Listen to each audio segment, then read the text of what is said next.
Friends, have you ever felt that life is filled with noise, with your heart swayed by desires and anxieties, unable to find true inner peace? In today's world, we face an overwhelming flow of information and a constant chase for material gain, which propels us forward day by day, leaving little time to pause and examine our inner needs.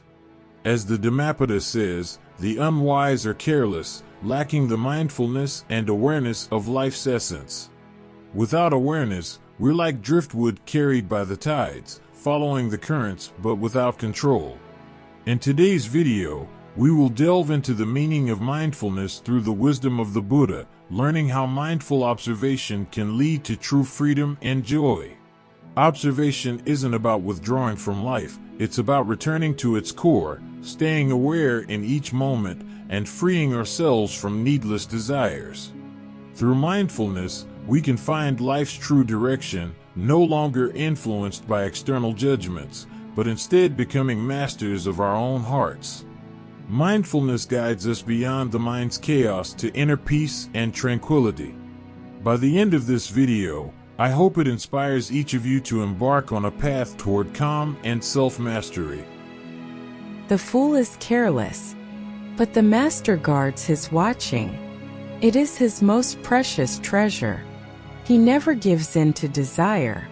He meditates, and in the strength of his resolve he discovers true happiness.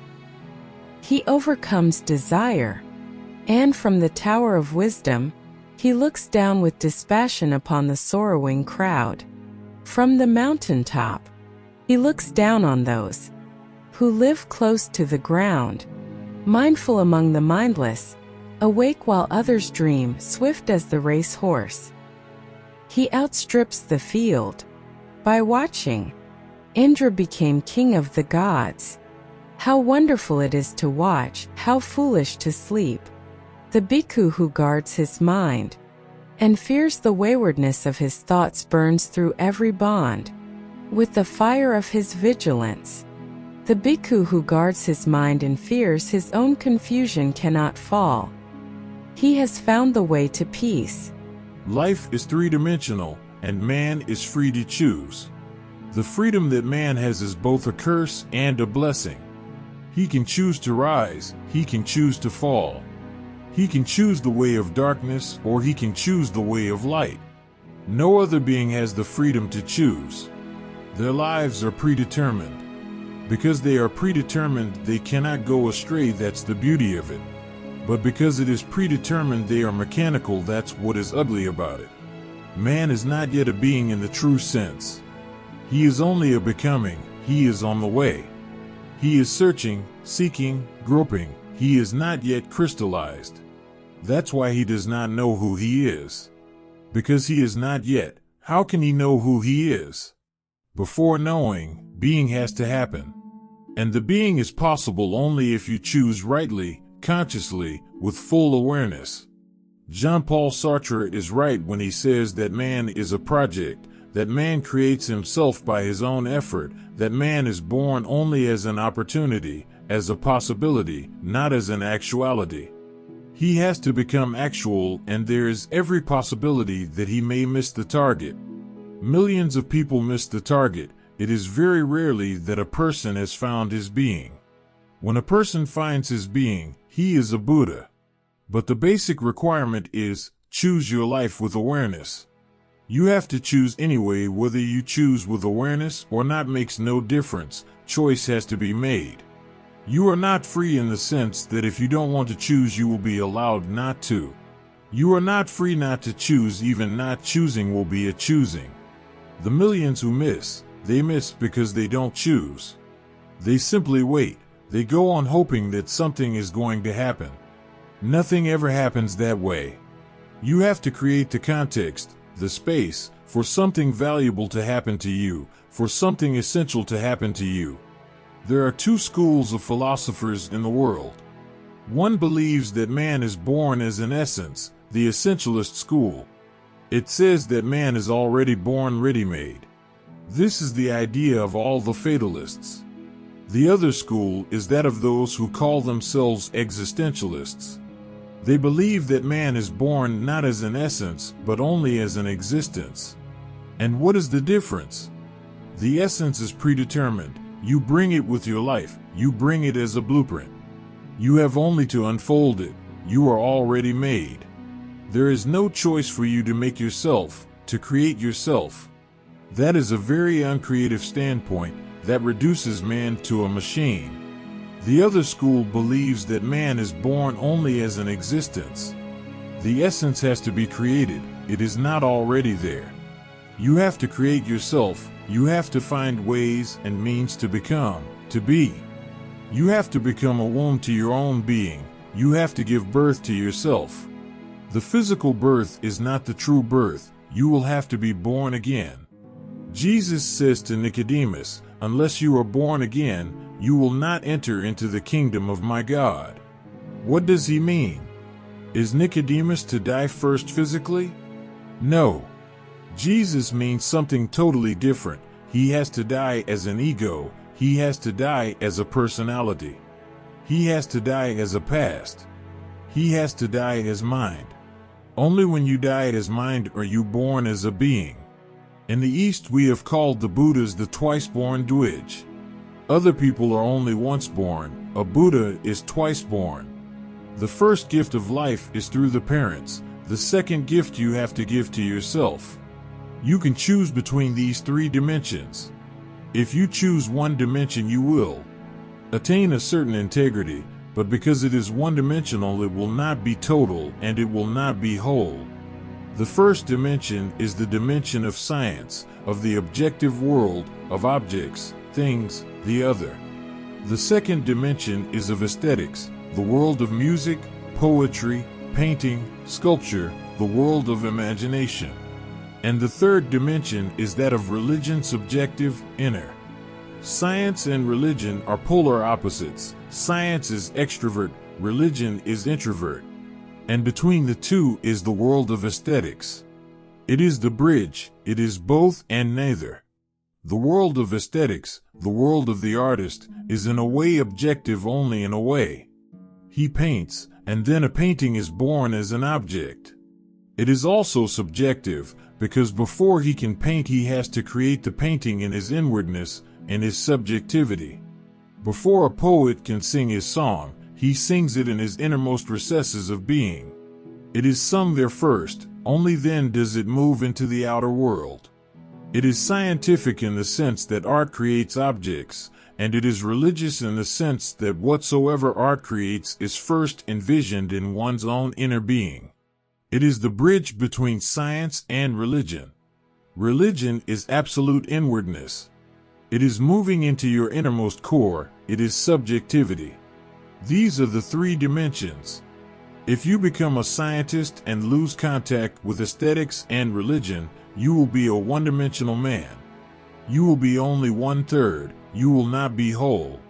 You may attain to a certain integrity that you will see in a man like Albert Einstein, a certain individuality, a beauty, a truth, but only partial. You can choose to be an artist. You can be a Picasso, a Van Gogh, a Beethoven, a Rabindranath, but then too, you will be a little better because aesthetics is the world of in-between, the world of twilight. You will have something of religion in you. Each poet has something of religion in him. He may be aware of it, he may not be aware of it, but no poet can be without some flavor of religion. It is impossible. Even the most atheistic artist is bound to have some kind of religiousness. Without it, he will not be a genius. Without it, he will remain only a technician, a craftsman, but not an artist. Even a man like Jean-Paul Sartre, who is determinedly an atheist, who will never concede that he is religious, even he is in some way religious. He has created great novels, and those novels and the characters of those novels have great interiority. That interiority has been lived by this man, otherwise he could not write about it. That interiority is experienced. And the man that moves into aesthetics is bound to have some scientific qualities around him too. He will be more logical than the religious person, more object-oriented than the religious person, less object-oriented than the scientist, of course, less logical than the scientist, but more logical than the religious person. He will be in a more balanced state. It is better to move in the world of art because somehow it has something of all the three dimensions, but only something. Still, it is not total. The religious man is again one-dimensional, just as the scientist is. Albert Einstein is one-dimensional, so is Gautama the Buddha. And because the East has become one-dimensionally religious, it has suffered much. And now the West is suffering much, and the cause is one-dimensionality. The West is bankrupt as far as the inner world is concerned, and the East is bankrupt as far as the outer world is concerned. The East is not accidentally poor and starving. It has chosen to be that way. It has denied science. It has even denied the world of objective reality. It says the world is illusory. If the world is illusory, how can you create a science? The very first requirement is missing. You cannot create a science out of Maya, illusion. How can you create a science out of something which is not, which does not even exist? If you deny the world, you have denied the dimension of science altogether. That is the reason why the East is poor and starving. And unless the Eastern genius understands this, we can go on importing science from the West, but it will not get roots into our beings. If our approach remains the same as it has been for 5,000 years, science will only be something foreign. That's how it is. In India you can find a scientist, world famous in his field of work, and still living a very unscientific life. He may be consulting the palmist and the astrologer. He may be going to take a bath in the Ganges, so his sins of many, many lives are washed away. He may still be believing in 1,001 things which are simply superstitious, and still he is a scientist. Science remains something peripheral. His soul still remains rooted in the ancient past of the East, which is unscientific. The East has suffered much because of one-dimensionality. And now the West is suffering again for the same reason, one-dimensionality. The West has chosen to be scientific at the cost of being religious. Now God is denied, the soul is denied. Man is reduced first to an animal and now to a machine. Man loses all glory, all grandeur. Man loses all hope, all future. The moment man loses his interiority, he loses depth, he becomes superficial. The Western man is rich as far as things are concerned, but is very poor as far as soul is concerned, inwardly poor, outwardly rich. This is the state of affairs right now. And between these two, a few artists exist who have something of both the dimensions. But even the artist is not satisfied, because he is something of both, but he is neither a scientist nor a religious person just having a few glimpses of both the worlds. He remains in a kind of limbo. He never settles. He remains a vagabond. He moves like a shuttle between these two worlds. He does not contribute much, because he is not a scientist. He cannot contribute scientifically, and he is not religious, so he cannot contribute religiously. At the most his art remains decorative. At the most it can make life a little more beautiful, a little more comfortable, convenient. But that is not much. I propose the fourth way. The true man will be all three simultaneously. He will be a scientist, an artist, and religious. And I call the fourth man the spiritual man. That's where I differ from Albert Einstein and Gautama Buddha and Picasso from them all. You must remember my differences. Buddha is one-dimensional, tremendously beautiful. As far as his own inner world is concerned, he is the greatest master, the master of the inner, unsurpassable, but he remains one-dimensional. He attains to immense peace, silence, bliss, but does not contribute to the world in any objective way. Albert Einstein contributes to the world in a very objective way, but cannot contribute anything of the inner, hence his contribution becomes a curse. He suffered his whole life because he was the man who proposed that atom bombs should be made. He had written a letter to the American president. Now it is time. Unless atom bombs are made, the war can go on for years and years and will be very destructive. Just making the atom bombs, the very threat of it, will stop the war. But once the power, any kind of power, reaches into the hands of the politicians, you cannot control them, you cannot prevent them from using it. The politician is the most stupid kind of person, monkeyish, power mad. Once the atom bomb was in the hands of the American politicians, it had to be dropped somewhere. Hiroshima, Nagasaki were bound to happen. And when they happened, it was a great wound for Albert Einstein. He repented his whole life. In the last moments, when somebody asked him, "Would you like to become a scientist again if God gives you an opportunity to be born in the world again?" he said, "No, certainly no, absolutely no. I would like rather to be a plumber than to be a physicist, a scientist. Enough is enough. I have not been a blessing to the world, I have been a curse." He enriched the outer world certainly, but without inner growth, the outer growth creates a lopsidedness. You possess many things, but you don't possess yourself. You have all that can make you happy, but you are not happy, because happiness cannot be derived from your possessions. Happiness is an inner welling up, it is an awakening of your own energies.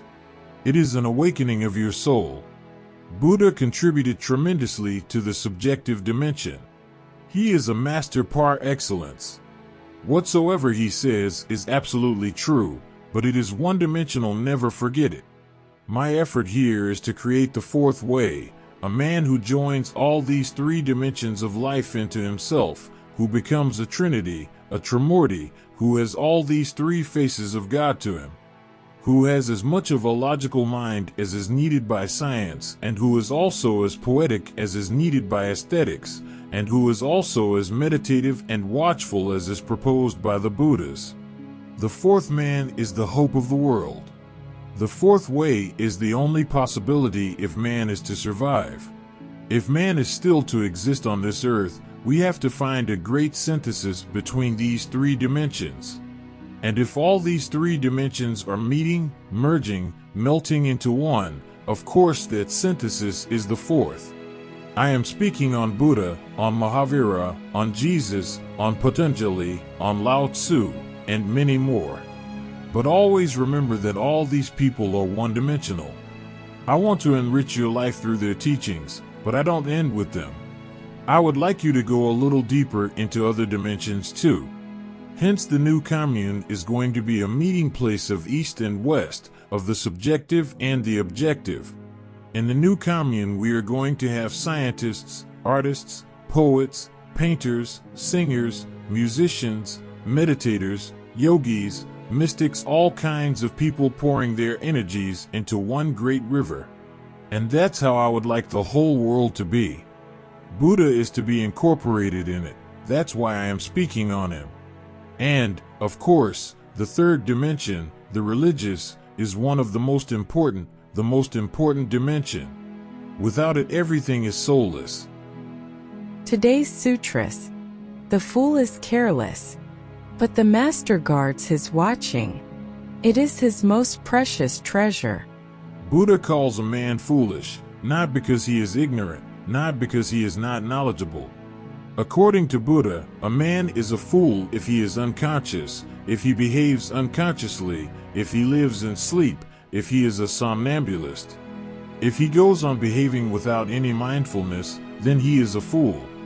The word has a special meaning. Remember, unconsciousness, unawareness, unmindfulness, that's Buddha's definition of the fool. He moves in life like driftwood, at the mercy of the winds. He does not know who he is, he does not know from where he comes, he does not know to where he is going. He is accidental, he simply lives by accident. He has no conscious, deliberate search for being, for truth, for reality. He follows the crowd, he remains a part of the mob psychology. He is not an individual. He has no authentic intelligence of his own, he simply follows others. The parents have said something, the teachers, the priests, the politicians, and he goes on following all kinds of advice. He has no idea why he is here, for what, and what he is doing, and why. He never raises such questions. These questions are very uncomfortable to him. They create anxiety in him. He avoids these questions. He simply believes in the answers that are handed over to him. He never doubts those answers. Not that he has attained to trust, no, he has no trust either, but he simply represses his doubt because doubt creates discomfort. He remains a Hindu, a Mohammedan, a Christian. He never inquires, and he never risks anything for his inquiry. He never goes into exploration. He is not an adventurer. His life is not an adventure. He is stuck. He is dormant, stagnant. You cannot separate him from his crowd. He is like a sheep. Buddha calls him the fool. The fool can be very knowledgeable. In fact, almost always he is. He can be a pundit, a scholar, a great professor. That's how he hides his foolishness. By gathering knowledge on the circumference, he hides the ignorance that exists at the center. There are two types of people. One, very knowledgeable people, knowledgeable, but they know nothing. They have a kind of ignorant knowledge. And there is the other category, the people who are not knowledgeable but they know. They have a kind of knowing ignorance. When Buddha uses the word fool, he is not talking about the second category, because Buddha himself is not very knowledgeable, neither is Jesus, nor is Muhammad. They are innocent people, simple people, but their simplicity is such, their innocence is such, their childlike quality is such, that they have been able to penetrate into the innermost core of their beings.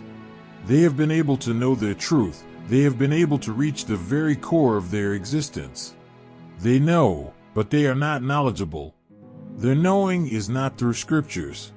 Their knowing has happened through watchfulness. Remember the source. Real knowing comes through meditation, awareness, consciousness, mindfulness, watchfulness, witnessing. And unreal knowledge comes through scriptures. You can learn the unreal knowledge very easily and you can brag about it, but you will remain a fool, a learned fool, but a fool all the same.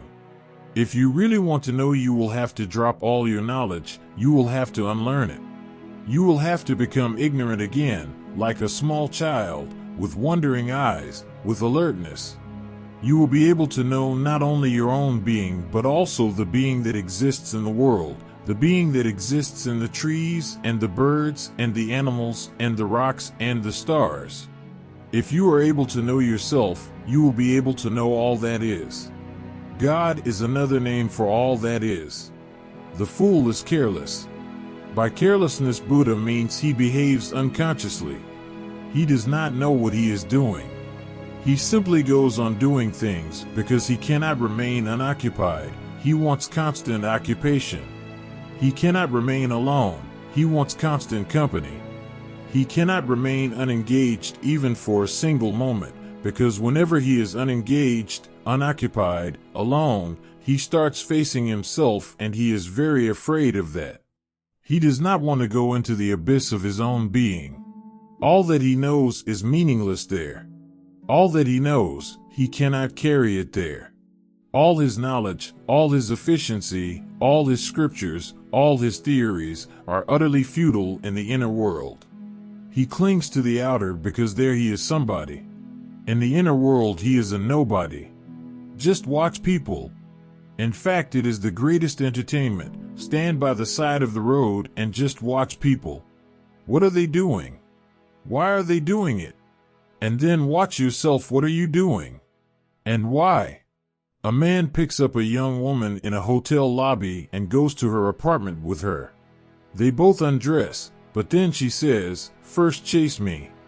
I want to be inflamed, excited. He chases her for 2 hours, but cannot catch her and leaves in disgust. The next night he sees her pick up another victim in the same lobby, and he sneaks up on the fire escape to watch the new sucker's discomfiture through the window. As he watches the bare legs flashing by under the partly drawn window shade, he says to himself out loud, "Ah, brother, get a load of that." "You said it," breathes a man's voice in his ear, "but you should have seen the son of a bitch that was here last night." Just watch people. What are they doing? Chasing shadows, chasing things which they don't need, trying to make great effort to attain something which once attained they will not know what to do with. That's how people are running after money, after political power. Once you have it, you don't know what to do with it. A woman was saying to another woman, "Are you not worried about your husband? He continuously goes on chasing women, any woman, and you know it." And the other woman laughed.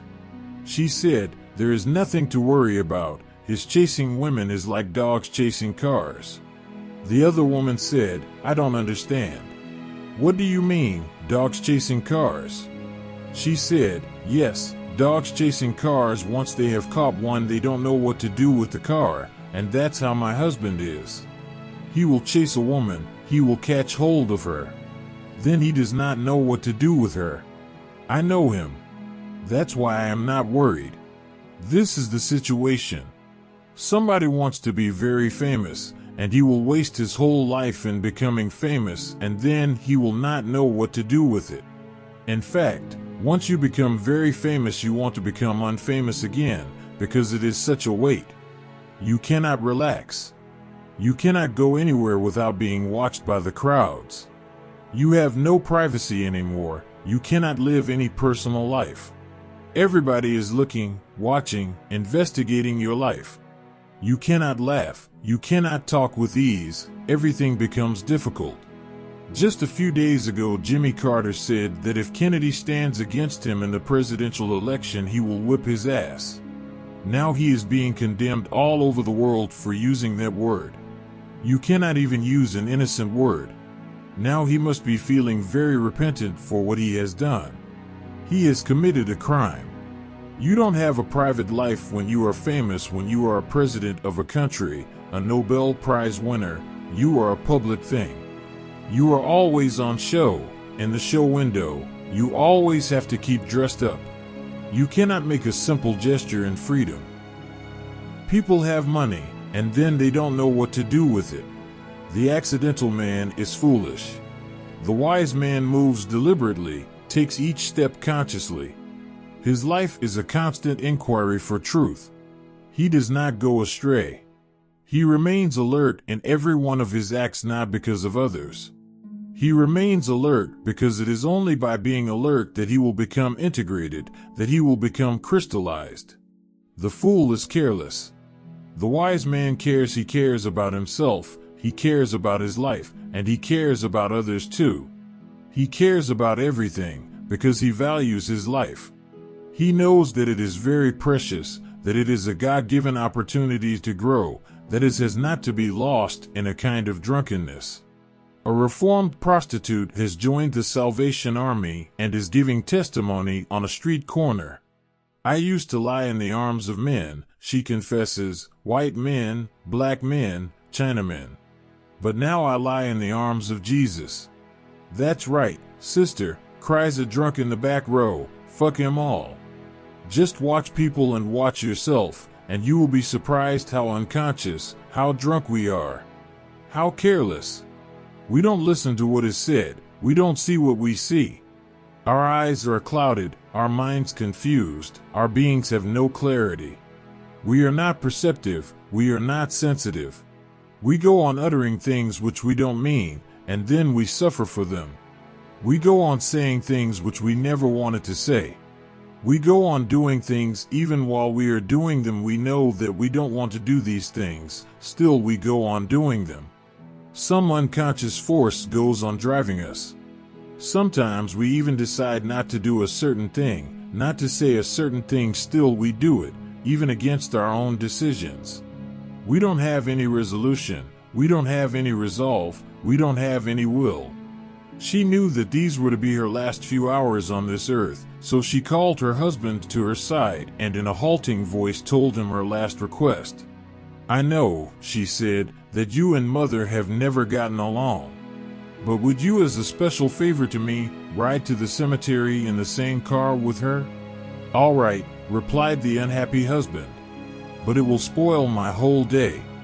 This is not really a joke. This happens every day. You say things which you should have known are not right to say. But you know only later on, when the harm is done." Unconscious utterings. Now, This man may have been crying and saying to his wife, "Without you it will be impossible to live. I will always remain empty without you. A part of my soul will die with you." And things like that. But now, in this moment, he has forgotten all. The fool is careless. But the master guards his watching. It is his most precious treasure.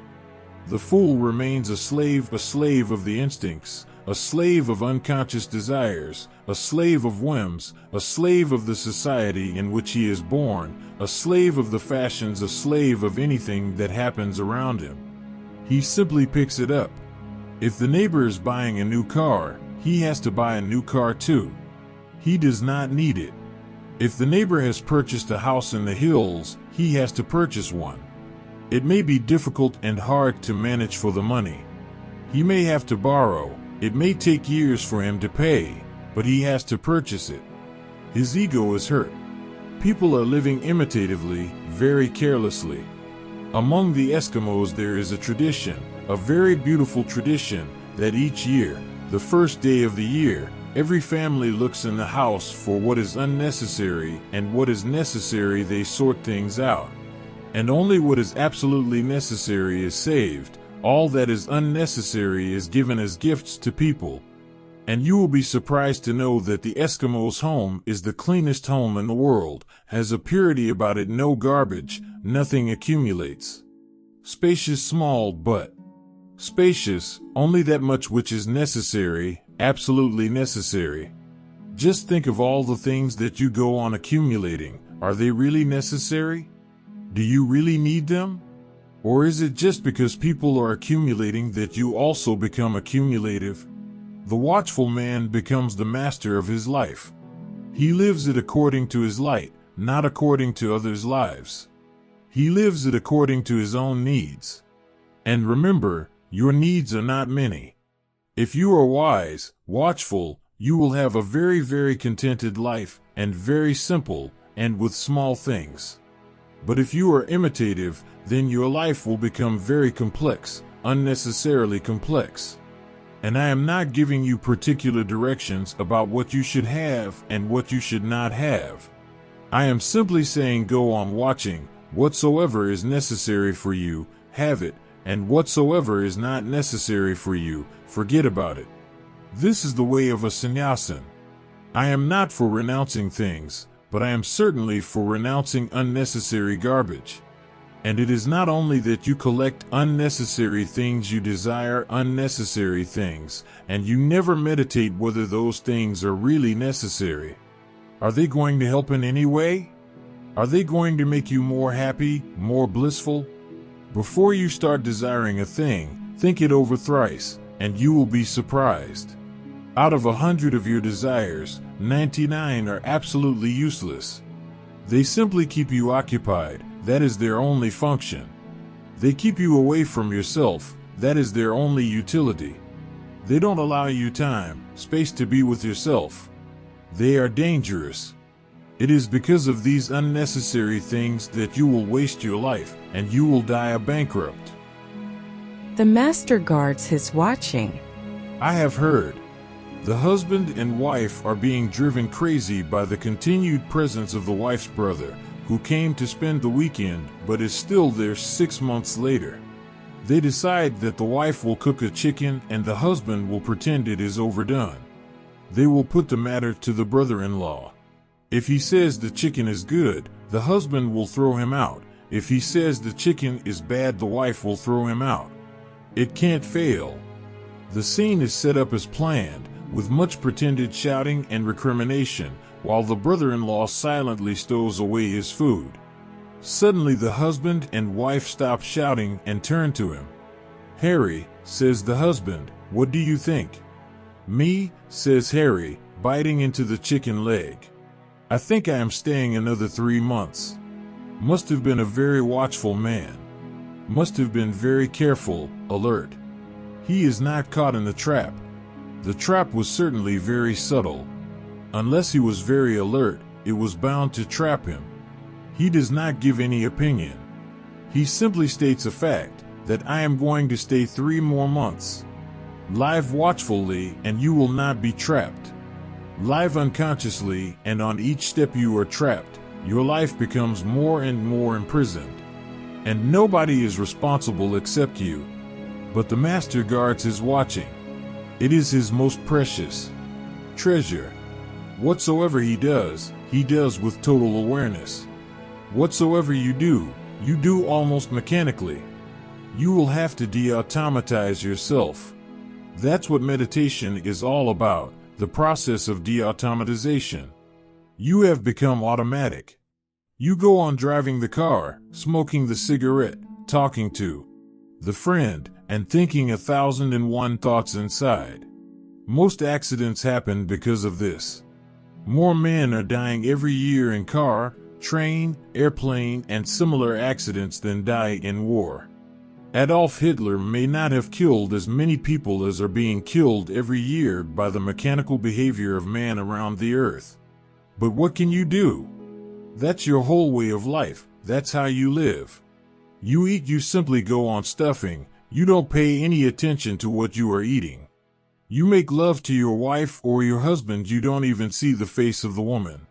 You have become very insensitive. You just go on moving through empty gestures with no significance. They can't have any significance unless you are fully alert. It is the light of awareness that makes things precious, extraordinary. Then small things are no longer small. When a man with alertness, sensitivity, love, touches an ordinary pebble on the seashore, that pebble becomes a Kohinoor. And if you touch a Kohinoor in your unconscious state, it is just an ordinary pebble, not even that. Your life will have as much depth and as much meaning as you have awareness. Now people are asking all over the world, what is the meaning of life? Of course the meaning is lost, because you have lost the way to find the meaning, and the way is awareness. It is his most precious treasure. He never gives in to desire. What does Buddha mean by desire? Desire means your whole mind. Desire means not to be here now. Desire means moving somewhere in the future which is not yet. Desire means 1,001 ways of escaping from the present. Desire is equivalent to mind. In Buddha's terminology, desire is mind. And desire is time too. When I say desire is time too, I don't mean the clock time, I mean the psychological time. How do you create future in your mind? By desiring.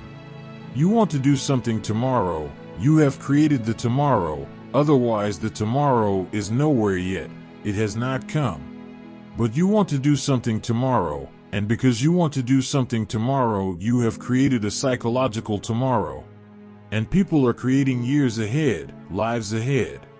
They are even thinking about what to do after life, after death. They are even preparing for that. And these people are thought to be religious. They are not religious at all. Desire takes you away from the now here, and now here is the only reality. Hence Buddha says, he never gives into desire. He never moves into the future, he lives in the present. To live in the future is to live a false life, a pseudo-life. A fashionable actress refuses a young man who begs for her favors on the grounds that he is Jewish and laughs at his offer of 100,000 francs. She tells him that to show him how little she cares for his money, he can make love to her for as long as it takes the 100,000 francs to burn. He comes back the next day with the money, lays 10 bills out in a line with the ends just overlapping, lights the first one and leaps into bed with her. As the last bill burns away, she pushes him off her. "Well, I have had you," he says triumphantly. "Yes," she smiles, "and your 100,000 francs are burnt to ashes." "What does it matter?" he says, lighting a cigarette. They were counterfeit. The man who lives in the future lives a counterfeit life. He does not really live, he only pretends to live. He hopes to live, he desires to live, but he never lives. And the tomorrow never comes, it is always today. And whatsoever comes is always now and here, and he does not know how to live now here, he knows only how to escape from now here.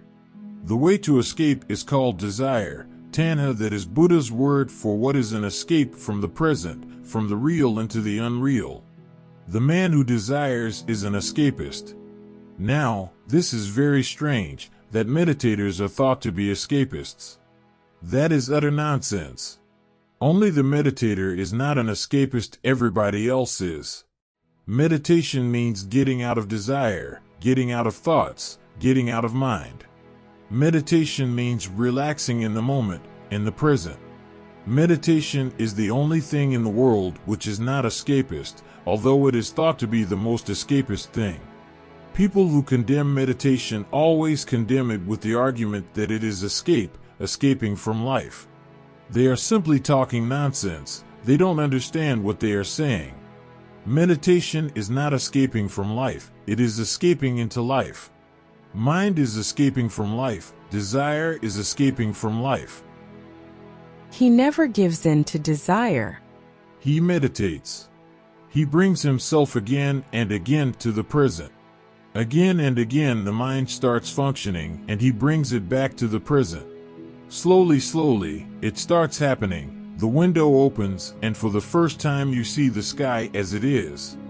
And for the first time you feel the wind and the rain and the sun and their immediacy because you become meditative. You start touching life. Then life is no longer a word but a tangible reality. Then love is no longer a word but an overflowing energy. Then blessing is no longer just a desire, a hope. You feel it, you have it, you are it. He meditates. Buddha is not for prayer, he is for meditation, because prayer is again somehow a kind of desiring. When you pray, you desire. Prayer is always for the future. Prayer means you are asking for something. You may not be asking for money, you may be asking for God Himself, but it is the same. Ask, and you have moved away. Meditation is a state of non-asking, non-questioning, non-thinking. Prayer is still part of thinking, a beautiful thinking, but thinking is thinking, a beautiful prison, but a prison is still a prison. And the mind who prays is greedy, and the mind who prays goes through no transformation. It remains the same mind. And the prayer is born out of the same mind. It cannot have a very different quality. How can you pray for something which is different from you? It will be your prayer. It will reflect your mind. It will come out of your mind. It will sprout out of your mind. How can it take you beyond the mind? Prayer cannot take you beyond the mind. Only meditation can take you beyond the mind. Meditation is a state of no mind. Prayer is a state of religious mind, but mind is there. And when it has the beautiful garment of religiousness around it, it becomes even more dangerous. A little boy on a picnic strays away from his family and suddenly realizes that he is lost and night is falling. Becoming frightened after wandering aimlessly for some time and shouting for his parents but receiving no answer, he kneels down and prays with uplifted hands. "Dear Lord," he says, "please help me to find my daddy and mommy, and I won't hit my little sister anymore, honest I won't." As he kneels praying, a bird flies over and drops a load of shit into his outstretched palm. The little boy examines it and turns his eyes back to heaven. "Oh please, Lord," he begs, "don't hand me that shit. I really and truly am lost." Your prayer is your prayer. It is part of you, an extension of you. It cannot help you to surpass yourself. Meditation is the only way to surpass oneself, the only way to transcend oneself. And what is meditation? It does not mean meditating upon something. The English word is misleading. In English, there is no word adequate enough to translate Buddha's word samadhi. It has been translated as meditation, as right mindfulness, as awareness, as consciousness, alertness, watchfulness, witnessing, but there is not really a single word which has the quality of samadhi. Samadhi means consciousness is, but without any content. There is no thought, no desire, nothing is stirred in you. You are not contemplating about God or about great things, nature and its beauty, the Bible, the Quran, the Vedas, and their immensely significant statements. You are not contemplating. You are not concentrating on any special object either. You are not chanting a mantra, because those are all things of the mind, those are all contents of the mind. You are not doing anything. The mind is utterly empty, and you are simply there in that emptiness. A kind of presence, a pure presence, with nowhere to go, utterly relaxed into oneself, at rest, at home. That is the meaning of Buddha's meditation. And nobody else has ever reached such a beautiful expression about meditation as Buddha. Many people have attained, but nobody has been so expressive, so capable of conveying the message as the Buddha. He never gives in to desire. He meditates. And in the strength of his resolve he discovers true happiness. Bliss is true happiness. What you call happiness is just misery in disguise. What you call happiness is nothing but entertainment, pleasure. It is momentary, it cannot be true. Truth has to have one quality, and the quality is of eternity. If something is true, it is eternal. If it is untrue, it is momentary. True happiness is found only when the mind completely ceases functioning. It does not come from the outside. It wells up within your own being. It starts overflowing you. You become luminous. You become a fountain of bliss. He meditates. He brings himself again and again to the present. Again and again the mind starts functioning, and he brings it back to the present. Slowly, slowly, it starts happening. The window opens, and for the first time you see the sky as it is. And for the first time you feel the wind and the rain and the sun in their immediacy, because you become meditative. You start touching life. Then life is no longer a word, but a tangible reality. Then love is no longer a word, but an overflowing energy. Then blessing is no longer just a desire, a hope. You feel it, you have it, you are it. He meditates. Buddha is not for prayer, he is for meditation, because prayer is again somehow a kind of desiring. When you pray, you desire. Prayer is always for the future. Prayer means you are asking for something. You may not be asking for money, you may be asking for God himself, but it is the same. Ask, and you have moved away. Meditation is a state of non-asking, non-questioning, non-thinking. Prayer is still part of thinking, a beautiful thinking, but thinking is thinking, a beautiful prison, but a prison is still a prison. And the mind who prays is greedy, and the mind who prays goes through no transformation. It remains the same mind. And the prayer is born out of the same mind. It cannot have a very different quality. How can you pray for something which is different from you? It will be your prayer. It will reflect your mind. It will come out of your mind. It will sprout out of your mind. How can it take you beyond the mind? Prayer cannot take you beyond the mind. Only meditation can take you beyond the mind. Meditation is a state of no mind. Prayer is a state of religious mind, but mind is there. And when it has the beautiful garment of religiousness around it, it becomes even more dangerous. A little boy on a picnic strays away from his family and suddenly realizes that he is lost and night is falling. Becoming frightened after wandering aimlessly for some time and shouting for his parents but receiving no answer, he kneels down and prays with uplifted hands. "Dear Lord," he says, "please help me to find my daddy and mommy, and I won't hit my little sister anymore, honest I won't." As he kneels praying, a bird flies over and drops a load of shit into his outstretched palm. The little boy examines it and turns his eyes back to heaven. "Oh please, Lord," he begs, "don't hand me that shit. I really and truly am lost."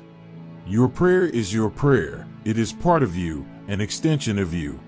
It cannot help you to surpass yourself. Meditation is the only way to surpass oneself, the only way to transcend oneself. And what is meditation? It does not mean meditating upon something. The English word is misleading. In English, there is no word adequate enough to translate Buddha's word samasati. It has been translated as meditation, as right mindfulness, as awareness, as consciousness, alertness, watchfulness, witnessing, but there is not really a single word which has the quality of samasati. Samasati means consciousness is, but without any content. There is no thought, no desire, nothing is stirred in you. You are not contemplating about God or about great things, nature and its beauty, the Bible, the Quran, the Vedas, and their immensely significant statements. You are not contemplating. You are not concentrating on any special object either. You are not chanting a mantra, because those are all things of the mind, those are all contents of the mind. You are not doing anything. The mind is utterly empty, and you are simply there in that emptiness. A kind of presence, a pure presence, with nowhere to go, utterly relaxed into oneself, at rest, at home. That is the meaning of Buddha's meditation. And nobody else has ever reached such a beautiful expression about meditation as Buddha. Many people have attained, but nobody has been so expressive, so capable of conveying the message as the Buddha. He never gives in to desire. He meditates. And in the strength of his resolve he discovers true happiness. Bliss is true happiness. What you call happiness is just misery in disguise. What you call happiness is nothing but entertainment, pleasure. It is momentary, it cannot be true. Truth has to have one quality, and the quality is of eternity. If something is true, it is eternal. If it is untrue, it is momentary. True happiness is found only when the mind completely ceases functioning. It does not come from the outside.